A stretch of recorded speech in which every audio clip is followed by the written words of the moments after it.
Welcome to Tanakh Talk. I am your host, William Hall, broadcasting live from Kingsland, Texas, USA, with another episode of TNT, the Twisted New Testament, with Rabbi Stuart, the man Federow from the Big H, Houston, Texas.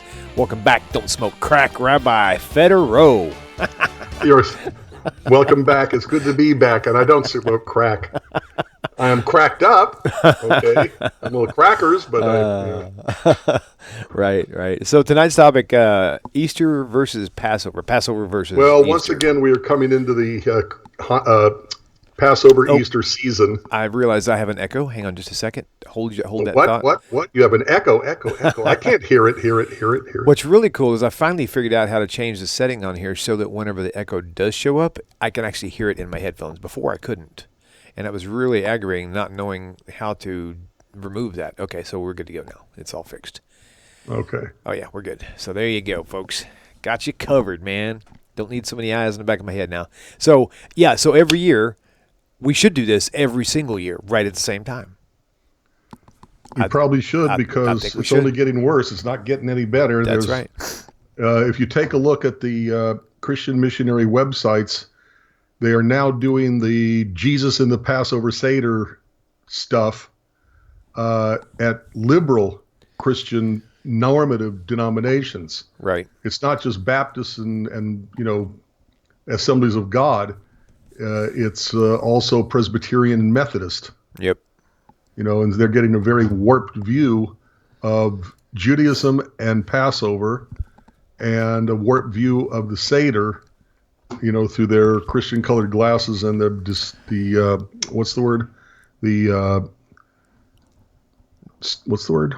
Don't know what you're thinking. Disturbing. I'll use that term. Way that they're presenting the Passover Seder. That's true. That is so true. I'm looking up somebody. I had a phone call yesterday, the day before. Spent about an hour on the phone with the gentleman, and he was asking me. He's still a Christian, but he contacted me through Facebook, and I told him to give me a call. I'm looking at the wrong thing. He called me. Actually, a call recent. Anyway, he was. We went over some details of Passover, Easter, but it wasn't. It was just a few tidbits, and I want to text him and let him know that we're actually recording live right now. What you could tell me too, because I can't find it. You can't find it to where? Be able to see the chat tonight, right now. Refresh your screen again, just to be on the safe side. I have done that repeatedly. Okay, I know you have. I've got 18 people watching right now on Facebook, and YouTube should be good. Yep, we're live on YouTube. Now, it's set to public. For whatever reason, more people have been watching on Facebook rather than YouTube, which is actually, it'd be better. If you're watching on Facebook, it would be better for y'all, for me, specifically me, if y'all went and watched it on YouTube. I put it on Facebook more as an alert to let people know that it's going live. So if you guys could join in there, that would be great. So I need to make sure something is set up right here too. Enable live chat. I had to turn it on this one. Good, yeah. So it's actually on. It's there. I see it. Well, I'm glad because I can't get to it. Okay, gotcha. Okay,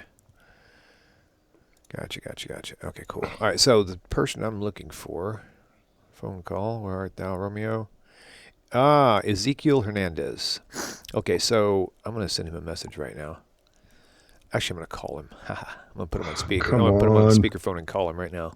Oh, I got to turn off my Bluetooth. Oh, hold on. Well, isn't that just funny? Hang on a second. My neighbor's calling again. He never calls me unless it's something important. Hey, Big John, hang on. Well, let me turn off my Bluetooth here so I can hear you better. Yes, sir. Go ahead. Hey, I was just checking on everybody, see if that's okay. Yeah, we're doing good, John. Thank you, sir. I appreciate you. How are you guys doing? Okay? I'm doing good. Very good. Very good. Oh, yeah. Yeah. Yeah, absolutely. Yeah. Yeah. Wait. Tomorrow. Yeah. That'll be fine.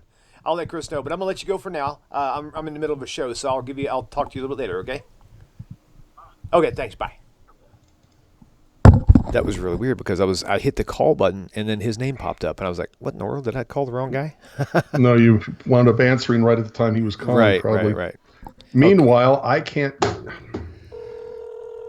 Okay, so I'll tell you what I'm going to do. I'm going to go look for it on the other computer, and just to make sure there's not some technical issue. I know you have issues with this from your computer a lot. So let me see. Let me see if I can get it with this. Your channel. Ezekiel. Yeah. Hey, brother. We are live doing a show right now that you would be greatly interested in. Oh, hey, brother William. Yeah. All right. That's okay. You caught me off guard, and I was like, okay, Bingo.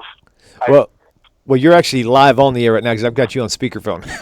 Hi. Yeah, Rabbi Federow said to tell you hi. hello. I was not ready at all. I was eating supper. I'm sorry. So now you can watch it while you eat. But look, it's Passover versus Easter, and it's definitely something you're going to want to watch. Okay, I'm gonna let you go now, so we'll get going. Okay. Yes, sir. Thank you. You bet. Enjoy your meal. Bye. Yeah, that dude is awesome. I mean, because he's still Okay, Christian, so- really gentle, awesome dude. It says we're live right there. There's already eight people there. There was only 2 of there a few minutes ago, so it's there. If you can't find it, it's definitely something on your end. That's all I know. Yeah. No, I got it now. I got it good. completely off and back on. What? Oh, you had to log off first. Oh, that's Yeah, right. so up until now, you can delete that when we put it up on the. Oh, I can't on delete. you- Yeah, I can't. No, actually, I want to have Ezekiel's phone call in there anyway. So that'd be fun. All right. All right, good deal. So let's kick this baby off. So Passover Okay, versus kick the Easter. baby off. Go to Exodus chapter 12, verse 18. Exodus 12:18. I wish I had some software I could use that was a lot faster than having to click 12 buttons to get somewhere. So I got to scroll all the way to the top of the page, and because there's no thing in the middle to boost you back up, unless there's a secret somebody might want to tell me, like a Control T or something that will actually take me immediately to the top of every web page. I would love to find that out. Okay, what'd you say to go? Is Exodus 12, 18. All right, Exodus 12. I'm sorry, Exodus chapter 12, verse 1 through 8. Oh, but I see, knew I was going to misread my own handwriting. see, I knew you would go to the Old Testament. Of course, you go to the Old Testament, Rabbi. Yeah, that's what we do. Hey, I seriously, I'll chuckle on that, but I get that. Just about probably 80% of the conversations I have, that's the argument that comes up. Of course, you got that. That was in the Old Testament. So I fixed to find out why it's important. So, Yes. all right, and let's see. I thought I pulled up the right page, but apparently I did not. Exodus 12. There you go. All right, I will fix the everything. It's on there now, but it's going to take you a second to see it. That's fine. So, and the Lord So spoke to Exodus Moses. 12, verse 1. Okay. And the Eternal spoke to Moses and Aaron in the land of Egypt, saying, This month shall be unto you the beginning of months. It shall be the first month of the year to you. And verse 3, Speak you unto all the congregation of Israel, saying, In the 10th day of this month they shall take to them every man a lamb according to the house of their fathers, a lamb for a house. And if the household be too little for the lamb, let him and his neighbor next unto his house take it according to the number of his souls. Every man according to his eating shall make your account for the lamb. Your lamb shall be without blemish, a male of the first year. You shall take it out from the sheep or from the goats. And you shall keep it up until the 14th day of the same month, and the whole assembly of the congregation of Israel shall kill it in the evening. And they shall take of its blood and strike it on the 2 side posts and on the upper doorpost of the houses wherein they shall eat it. Remember, this is the original Passover. Right. And here we come the kicker. And they shall eat the flesh in that night, roast with fire and unleavened bread, and with bitter herbs they shall eat it. Okay. That is the sum and substance of the entire ritual of Passover. Okay. Now insert for me. All right. So that would make as speak eat its flesh. It doesn't say anything about the blood. Of course, the blood's forbidden, but it does say you shall eat. But thing is, yeah, I know it's all messed up, but that's probably where they get that from. I imagine. So, Well, they get it from Christianity does not come from Judaism. Christianity does not come from the Hebrew Scriptures. Christianity was pushed into the Hebrew Scriptures in many cultures, by the way. If you ever go see the movie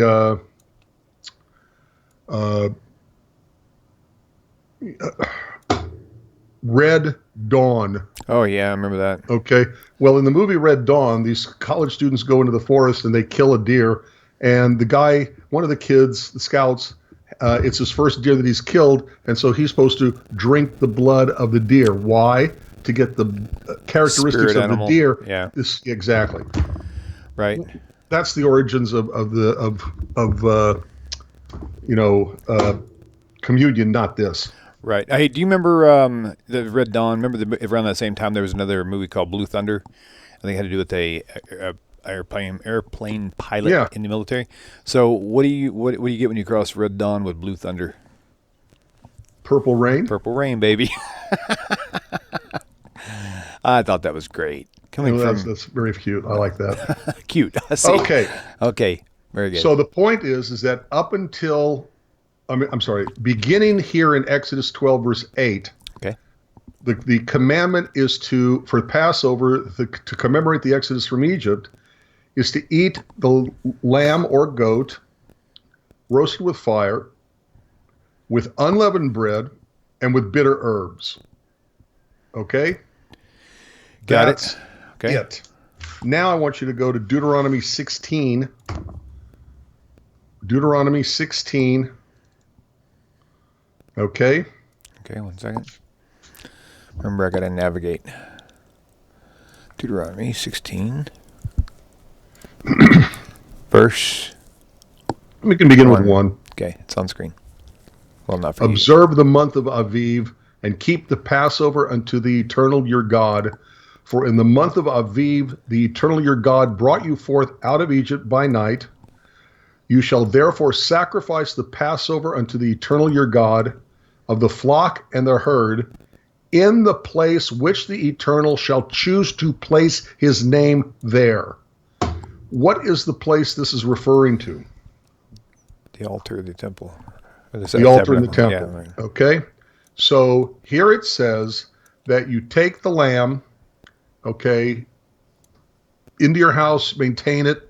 Okay, that's Exodus.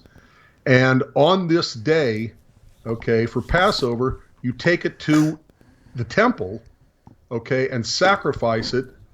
And then what you're going to do is take part of the meat, because the priest gets his cut, pardon the pun, and you're going to bring it back for your festival meal. Nice one. Okay?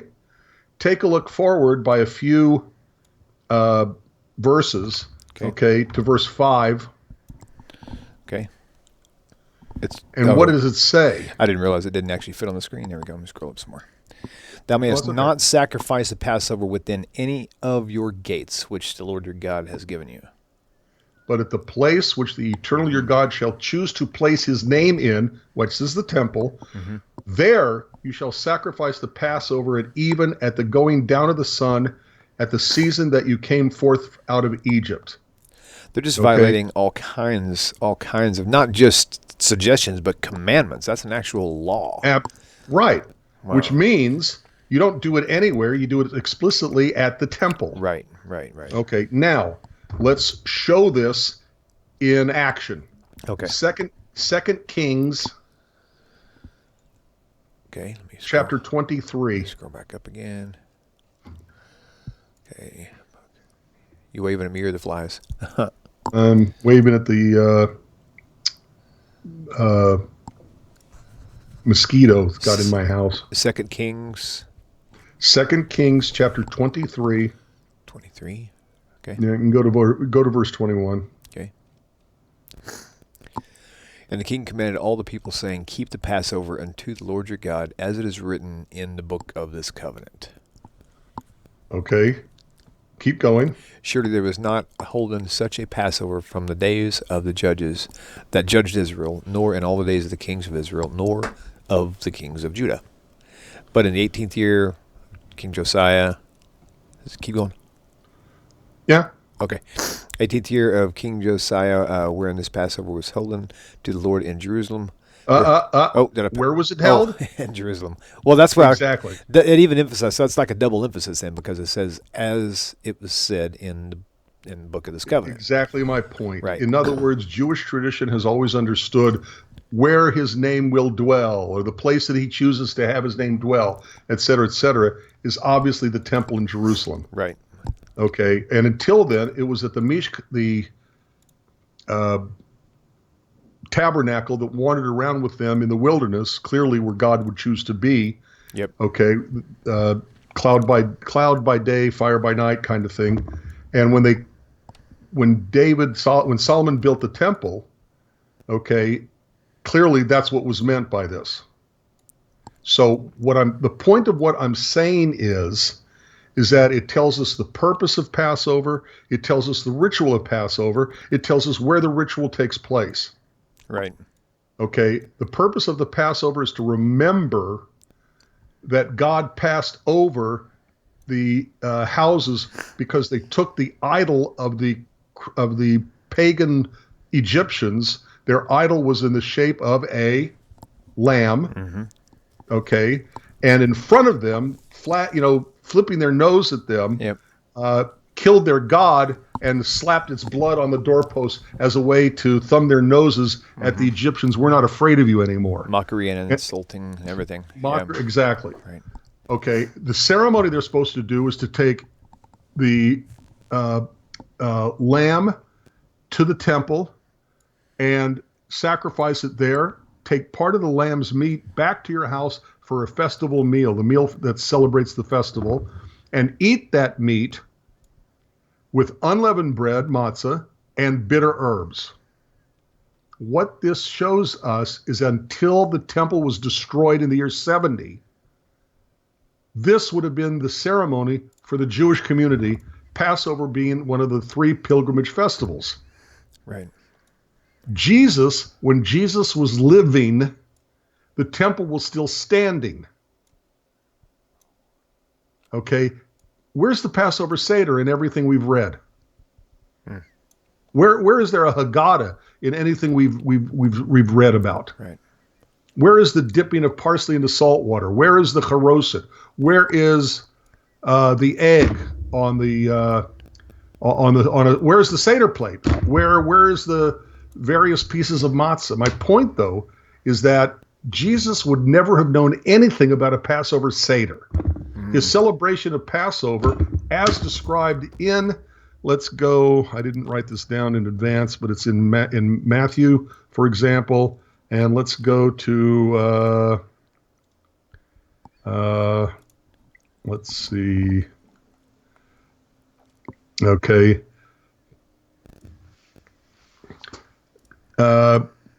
How about Matthew 26, verse 17? Okay, Matthew 26.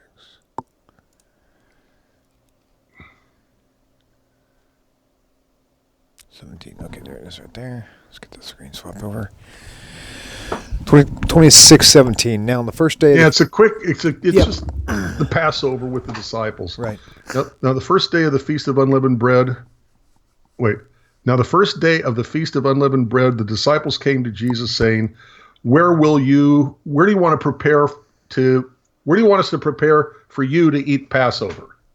Okay, and he said, go to the city to such a man and say to him, the master says that my time is at hand. I will keep the Passover at your house with my disciples. Okay, let's see if there's a verse preceding this.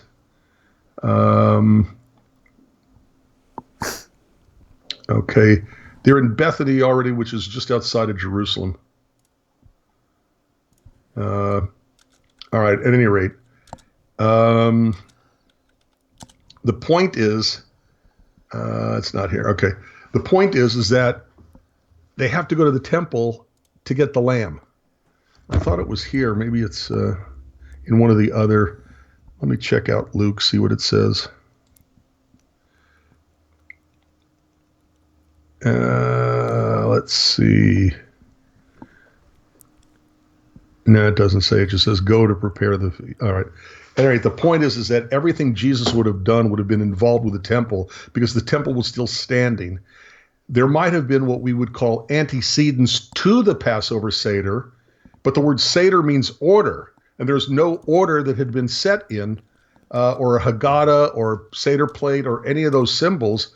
They might have had like a tradition of drinking 4 cups of wine. Okay, but wine is always present at a Jewish meal. So especially in the ancient world where you didn't want to drink the water because the water wouldn't have been that great. That's why France, for example, that has a horrible water system, has wine is very important because the alcohol kills any bad germs in the water. Right. Right. Okay, here's a quick question for you. Yes. Or a point, I guess I could say. Yes. 1 Corinthians 5:8. That's exactly where I was going Are next. you serious? Wow. Can I read your mind or what? Actually, I was going to go to 1 Corinthians chapter 5, verse 6 and following. Okay, cool. Let me back up then and read that. So, Okay.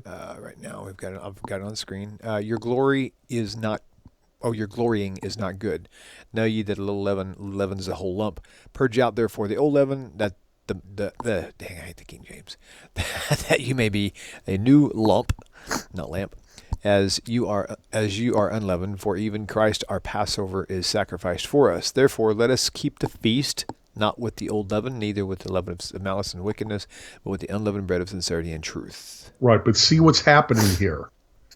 Okay, what's happening is they're using, who came first? What came first, the writings of Paul or the Gospels? Paul, for sure. Obviously. Right. So here, Paul is already using the imagery, okay, of Passover with Jesus. They're already starting to equate Jesus and what happened to him with the Passover. Right. All right? But it's image. It's not story here. Okay. Okay. What was it? 6? 17. I'm sorry. No, that's another chapter I'm thinking. Yeah. 5, Okay. 8. 5, 8, yeah. Okay.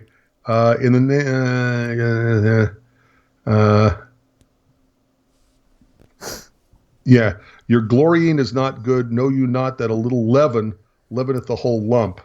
So now they're starting to bring in the imagery of matzah.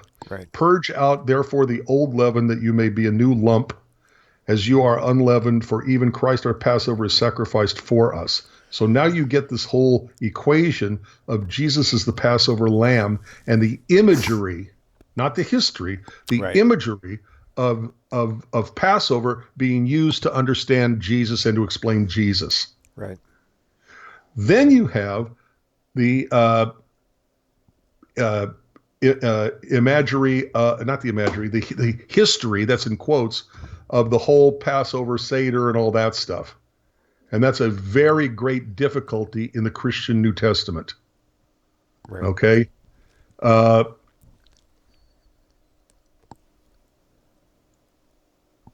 All right. So, all right. You have Paul doing the imagery, and then you have Matthew, Mark, Luke, and John, okay, creating the history of this Passover Seder. I'm sorry, the Passover meal, not Seder, being the Last Supper of Jesus. Now we know it could not have been the Last Supper could not have been a Passover Seder. Let's discuss why. Because we just said the Seder hadn't been invented yet and wouldn't be invented Oh, for yeah. Right. another So what was Paul talking about 50 then? years. By the way, 50 years, Right. let's say 40 years, is at least 2 generations later. Right. But my question is, Yeah. how did Paul talk about it, keep the feast of Passover, if they weren't keeping it already? And he was the first writer before the Gospels. I'm not sure I understand your question. Oh, wait. He was first, but he wasn't there. I see what you're saying. So if Paul said, let us keep the feast of Passover specifically. But where did he say that? Well, it's specifically. What he said was he's using the imagery of Passover. But he's using the literal law of Passover also. No. Unleavened bread. So it's specifically talking about Passover. But the temple still stood, even in the days of Paul. Paul was writing in the 50s. Okay. Maybe as late as the early 60s, but I doubt it. Okay. I thought it was in the 80s when he wrote. No. Okay. Paul was in the 50s. By the time you have the 80s, you had Matthew, Mark, and Luke. Yeah. That's right. John is considered around the 90s. Okay, so 50s. Okay. For various, and these are Christian scholars who say this. Okay, that Mark was first in the 60s, then Matthew in the 70s, then Luke in the 80s, then John in the 90s. These are Christian scholars who say that. Right. Okay, but Paul is only using the image of Passover with the unleavened bread. Okay, and Jesus being the Passover lamb, which is really problematic. Okay. But you said the point is the temple was still standing then. That's why they would actually have. The temple was still standing. So it wouldn't be a Seder. It would be actual the Passover. Right. Paul and his crew would still have gone to the temple to get a lamb slaughtered so they could bring it back for the festival meal. They would have had it with unleavened bread and with bitter herbs. Got it. Right. Okay. And you might say that they had antecedents of what would become the Passover Seder, like drinking multiple cups of wine. Right. Okay. But the Seder, the order, the Haggadah, okay, the additional symbols of Haroset, Right. parsley, greenery in salt water representing the tears cried by the Jews. These are all much, much later than Paul by at least 30 years. So how does this whole thing prove that Jesus's thing wasn't an actual Passover meal? How does it prove that? Wait. Okay. It could have been a Passover meal, Right, because of the celebration using the unleavened bread, the bitter herbs, and the lamb itself. right. And they said, we read this, they had to go prepare the Passover. It means the Passover lamb. Right. Okay, so, but that's it.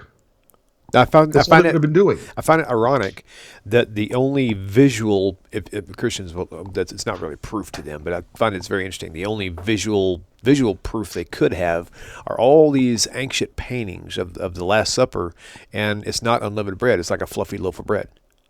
You're right. And there's a reason for that. Okay, explain. Okay, let's go back to Matthew. Okay, let me go here. I forgot already what it was. Right. Okay, Matthew 26.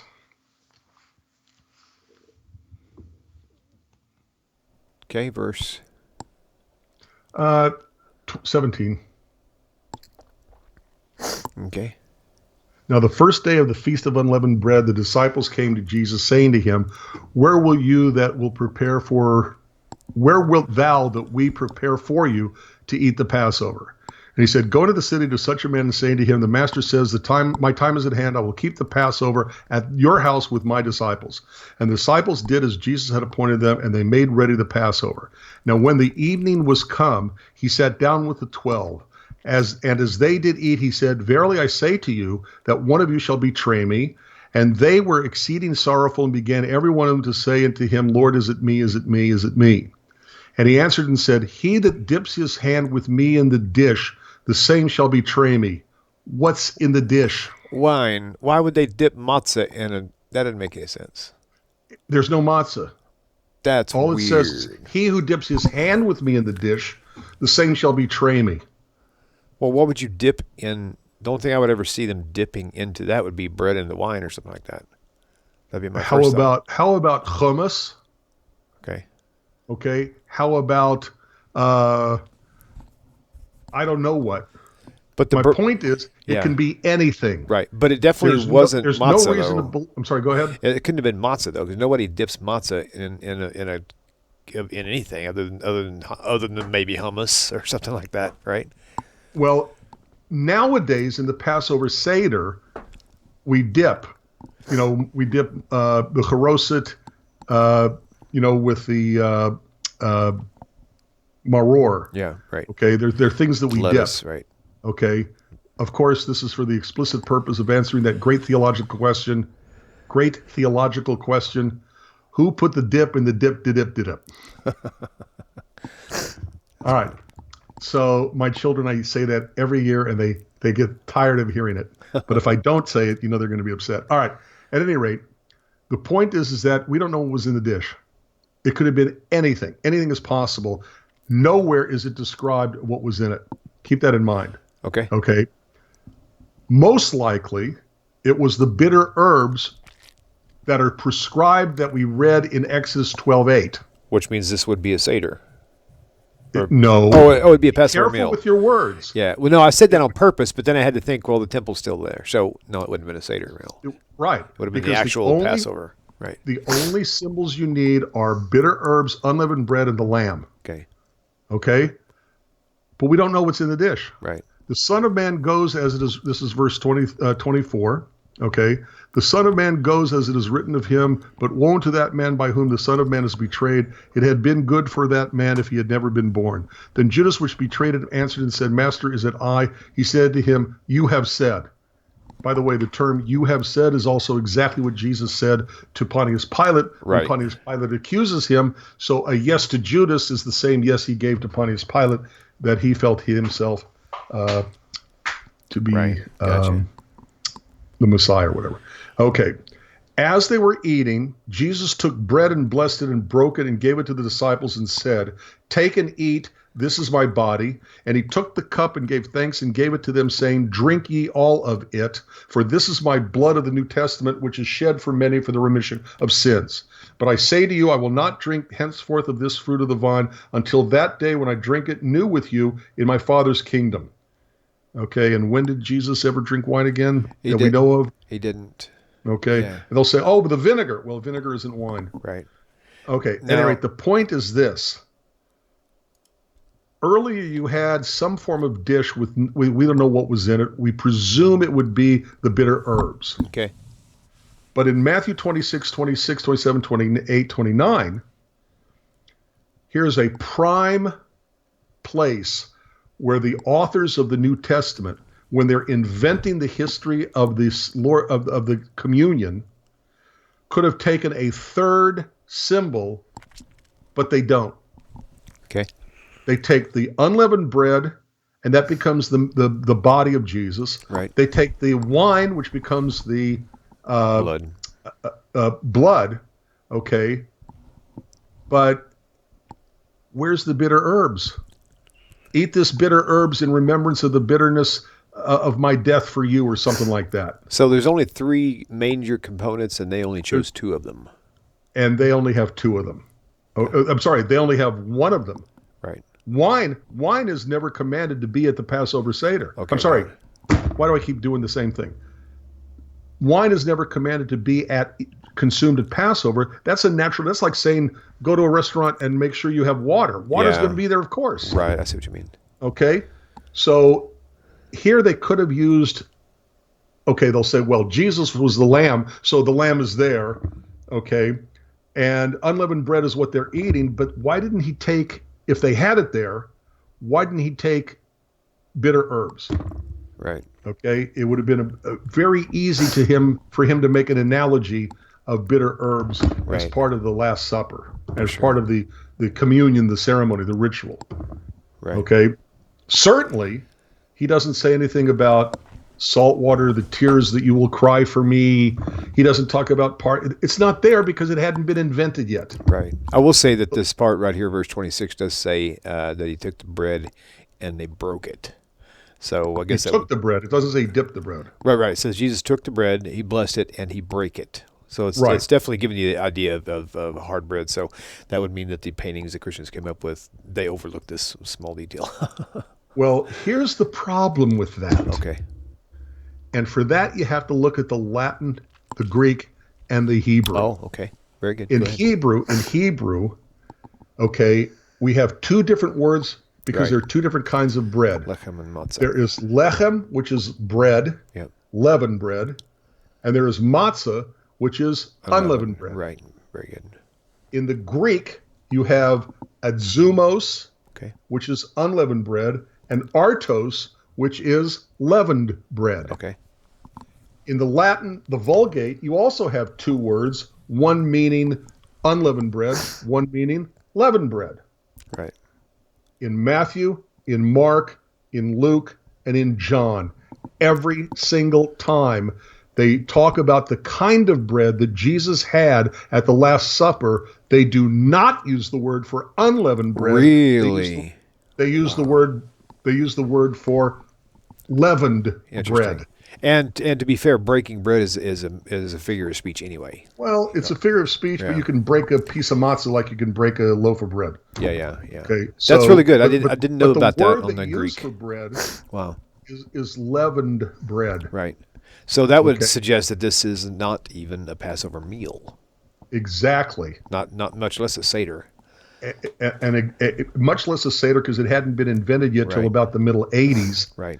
The temple was destroyed.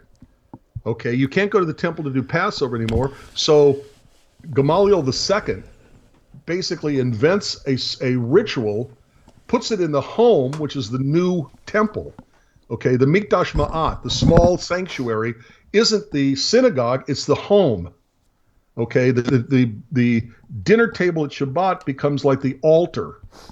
Okay, the best meal of the day of the week becomes like the Sabbath meal, okay, of old. The point is that the I forgot what I was going to say. That's okay. Got distracted. That's okay. Okay, so the Last Supper of Jesus could not have been a Passover Seder. First of all, the Passover Seder hadn't been invented yet. And second of all, if you take a look at the description in the New Testament itself of the Last Supper, right, there's too much evidence that wasn't even a Passover meal, because the word they use for bread is artos, which is leavened bread, and the images that the material they use to make images out of, okay, don't include the key features. Yeah, the key feature like bitter herbs. Right. That's It's really possible. wild. It's possible that before it, okay, dips his hand with me in the dish, it might have been a dish of bitter herbs. But there's no proof of that. Right. It could have been potato kugel. I don't know. Right. Huh. Okay. It could have been chopped liver. Mm-hmm. Right. Okay. All right. So first you have, in the history of the world, you have Paul making analogies of things at Passover like unleavened bread. First time that I know of in Jewish history, if you want to call this Jewish, where the leavening is equated with sin. Okay, in Judaism, leavening, what does leavening mean? Okay, the action of the yeast cells on the sugars found in the wheat cells, okay, and gives it, as a byproduct, gives off carbon dioxide and alcohol, and the carbon dioxide puffs up the dough. Okay, so in Judaism, the leavening is considered to be like arrogance, right? Puffing yourself up, making yourself, which is kind of prideful. Which is what 1 Corinthians 5:8 is dealing with. Probably yes. Was it 5:8? Yeah. Corinthians 5. Purge out. No, wait.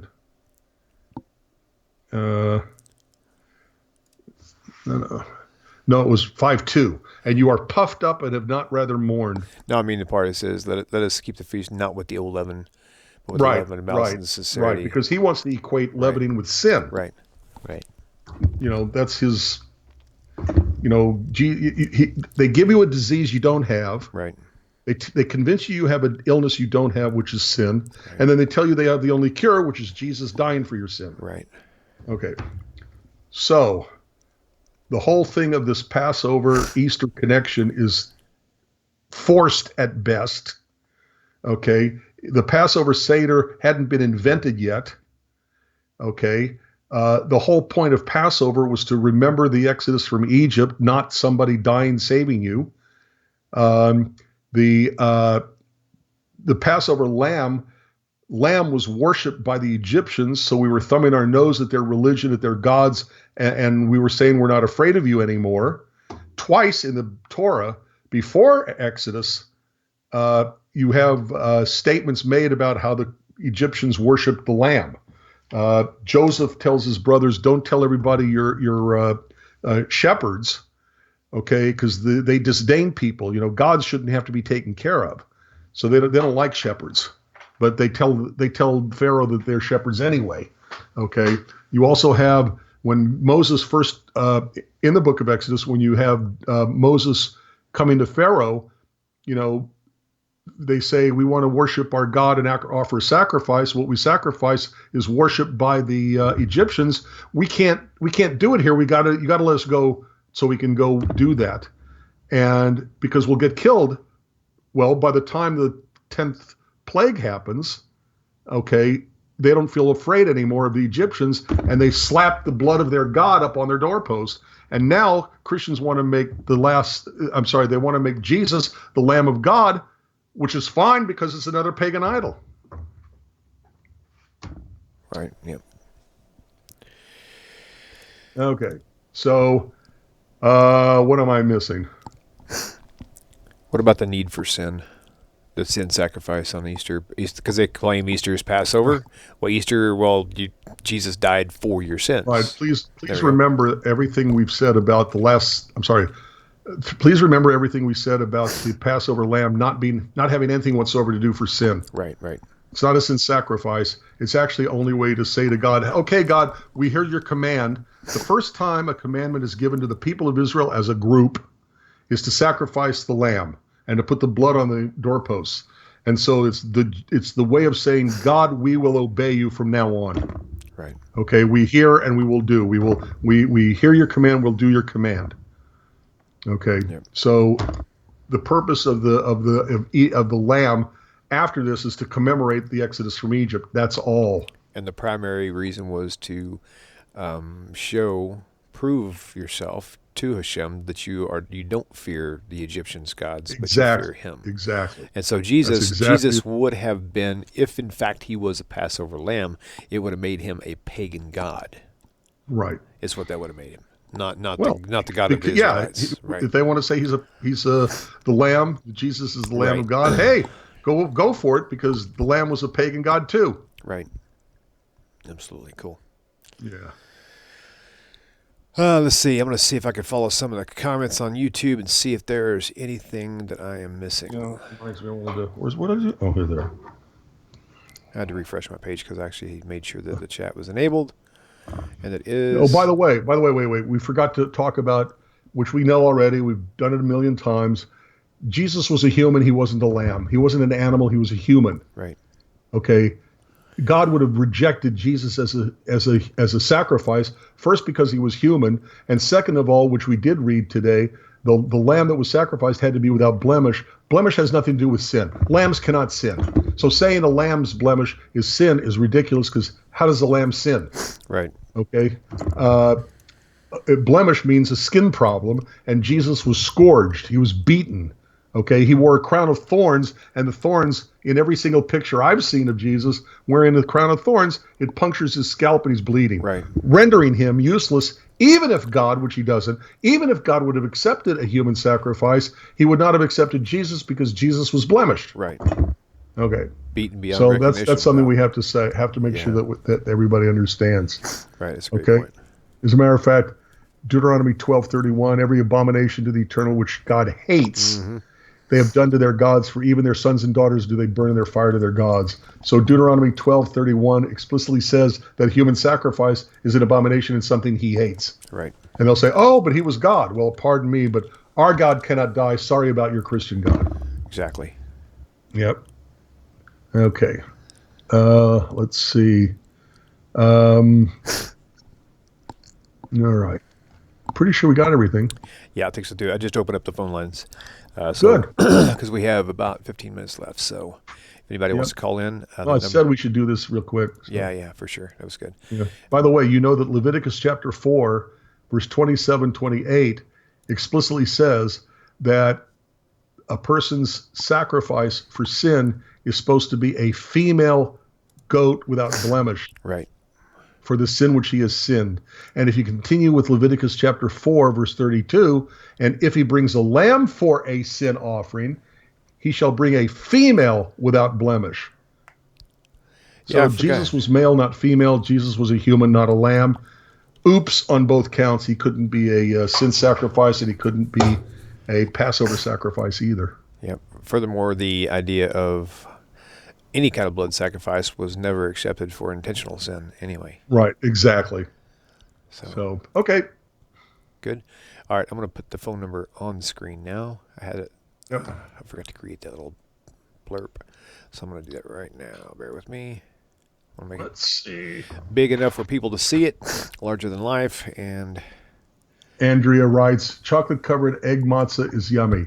No, you lost me at the word matzah. It's almost a standing joke in my synagogue how much I really don't like matzah. There's your number, 855-952-4253. The phone lines are open. Please do give us a call. Say hello. Let us know you're out there watching at least. That would be lovely. Yes, I just said lovely. Loverly. There we go. Had to make it proportionate to the spot it was in. Nobody calls. We can Yeah. always close it up early. Yeah, that's true. Yeah, no, I don't even like matzo brie. Brie. Brie. Brie. What? Brie. Not Bry. No, matzo brie. You call really? I've always heard my whole life it was Brie. No kid. No, it's matzo brie. I'll be doggone. That's Well, cool. remember, there are two different ways that Ashkenazic Eastern European Jews pronounce. Oh. Okay, like for example, Shabbat Shalom Yep. is Sephardic, and there's Shabbos Shalom Oh yeah, right. and Shabbos Shoilem. Show them. Yep. Right. Okay, yeah. So it could be that different. That's a good point. Like the word Kugel and Kegel Right. for noodle pudding. So, but matzo brie is how my family always pronounced it. Gotcha. All right. Well, cool deal. Well, let's go ahead and do that. We'll go ahead and wrap it up now. We'll take just a minute here. Rabbi, thank you so much for joining in. I always appreciate you being here. This is a great show. We love to see you and everything else. So, okay, I'm going to have to do this now because I get complaints all the time about not being able to see your finger dance. What finger dance? Let's see it. I have no idea what you're talking about. Let's see it. Put it on. I don't know what you mean. What finger dance? Oh, you're going to get me in trouble. Come on now. There it comes. I can see it. It's building. I can hear the music. It moves me so deeply. Finger dance. You got it. There it is. Oh, my goodness. That's always been great. All right, Rabbi, thank you, sir. And for all you people out there, I'm going to turn the music down just for a minute because I need to talk about this here booklet set up. Okay, so on screen right now, you have 4 books there. Judaism and Christianity, A Contrast by Rabbi Stuart Federow, your one and only. Jason LaCrosse's Revealing Matthew's Secrets, excellent read. Leaving Jesus by James Wood Jr. And, of course, the infamous encyclopedia set, almost, Rabbi Tovia Singer's Let's Get Biblical 2-volume book set. All these are great counter-missionary resources, and you can find them on each of the websites. The CD sets for Tovia are not available anymore, but the audio files are. Just look at outreachjudaism.org. Download the audio files. And by the way, Rabbi, Yes. Jewish Mission Control or J Mission Control, we can't find it anywhere. I already have the app, but I can't find it on the Play Store at all. No. What happened is that iOS, the Apple group, every few months, where's your update? Where's your update? Where's your update? It didn't need an update. It was text. Right. Okay. Gotcha. It was not a new game or a new way to play the game. It's text. It didn't have to change. And the people who did my apps were not going to keep making rearrange a paragraph so it's an update. Gotcha. So basically, we're going to come up with a different app and hope we can not have to do updates for it.